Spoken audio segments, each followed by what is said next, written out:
Hello, hello. Oh my goodness. Do I ever sound muffled, huh? Oh, I'm a muffled fellow wearing that, eh? Ha ha. Yes, I am. Little head protection, eh? You know how it is when you're trying to shoot a video. Every time you pick something up, boing, it hits you in the side of the head. So I said today, that ain't happening. I'll put on some head protection. A helmet will work, won't it? Anyway, I was down here playing around with the old 1728 French infantry musket. Yes, playing with that down here, messing around.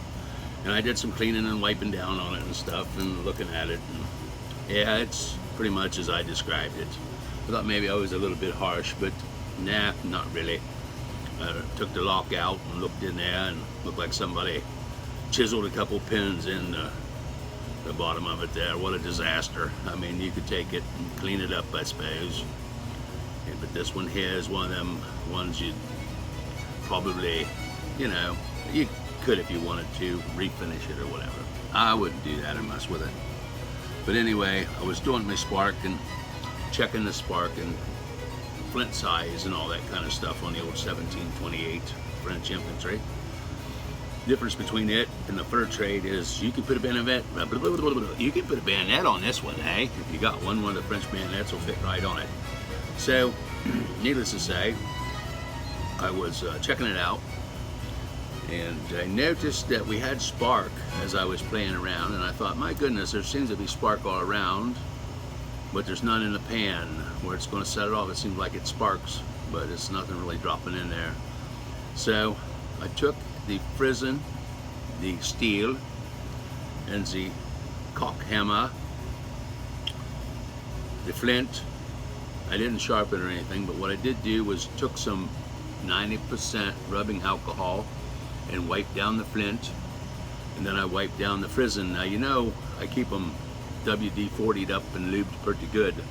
So, and the reason I do that is so that it deters the rust, because we're down here in the basement.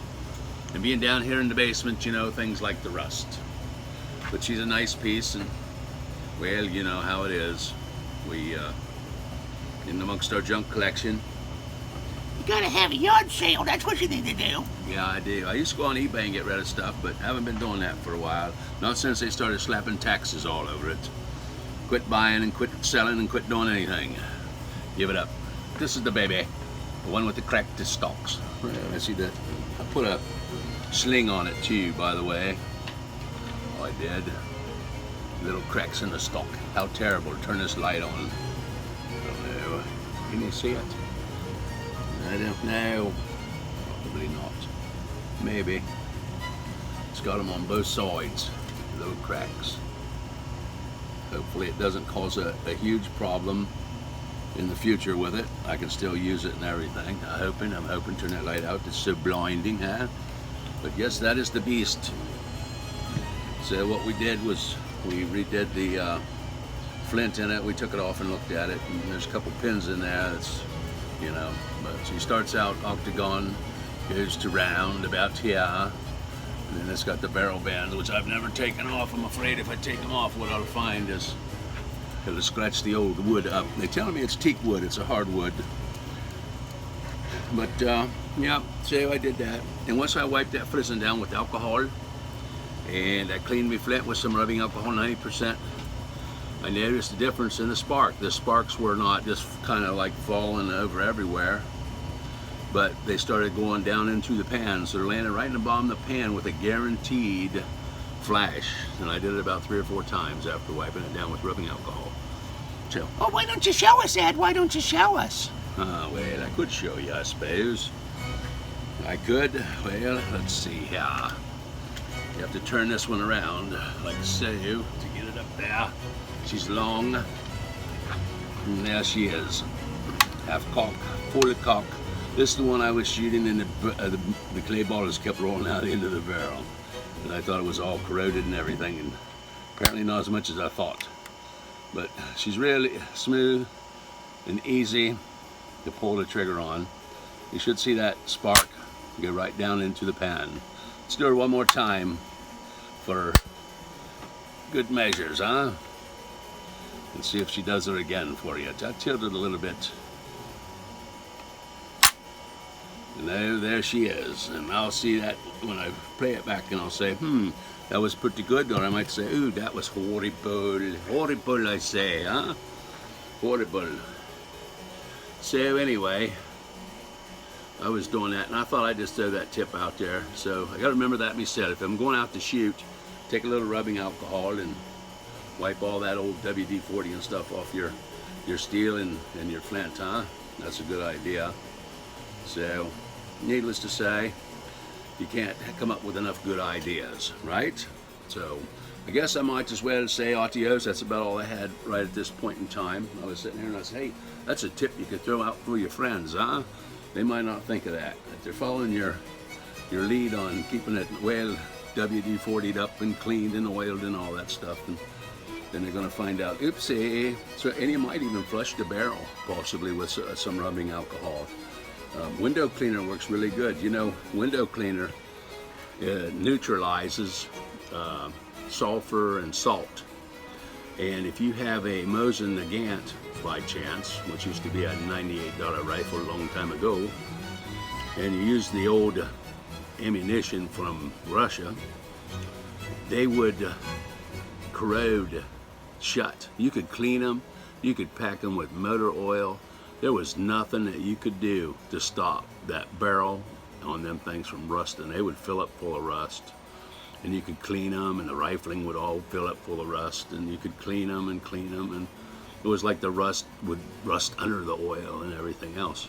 Well, I discovered that if you take a window cleaner with ammonia, and don't get it on your wood, because if you get it on your wood, it'll mess it up. But you take that ammonia, a window cleaner, and you put that any place that gunpowder is that's corrosive, and it'll neutralize the saltpeter in the gunpowder, and then it'll stop the corrosion. And we've had Mosin stored for, oh my gosh, it's probably been stored for 20, 25 years, and we didn't buy new.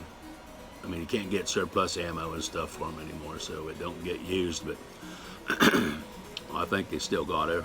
But anyway, maybe not, who knows, huh? Maybe they pawned it off or something, who knows. Well, we used to have one anyway, a long time ago, in a galaxy far, far away. Well, I hope everybody had a great New Year's and everything. It's all back to the old grindstone, back to work and all that fun stuff that's happening. Not much we can do about that except go on and keep plugging away, right? So we'll be doing that. But yeah, yep, that's for sure. So hopefully it was good for everybody. We had a good old time. We had plenty of good food. We had barbecue ribs and all that stuff. Tasty, tasty, tasty. The good Lord Jehovah in heaven blessed us with wonderful, delicious food and good family company. So it was a good time. Good time for everyone, huh? So, needless to say once again. Is it needless to say? Is it needless? Yes, it is. Oh, you know what? Now you can probably take this hammer right here. You can get it off of there and hit yourself in the head. Ooh, it's noisy. Hello, hello, is there anything in there? No, it's hollow. Oh my goodness, such silliness, eh? All right. Well, I hope you're having a great and wonderful day. And may you be blessed by the good Lord Jehovah in heaven, and everything come your way, and maybe you'll be able to pray for a softer heart and better understanding, and a chance to read the scriptures and learn about the good Lord. That's always a good thing. In your spare time or in any time, it's a good time, right? That's what I always say. Anytime you're getting together to speak about the great stuff like that is a good time, you know? Get people on board with all that fun stuff and enjoy yourself, and maybe you can go out and do a little target shooting and have a good time, and you know, maybe you'll have more fun than you ever had before in your life. So that's always nice, right? It's always good to have fun. But, you know, you have to make your own fun, and you have to make your own life, and you have to make it good. You got to make good decisions and good choices in your life. You can't make bad decisions. If you make good decisions and things go bad, just keep making good decisions. You know what happens? It's got to go good sooner or later, right? Sooner or later, it's got to change. It's got to roll over. So that's always a good idea. All right, see you next time with another crazy video, right? Ha ha.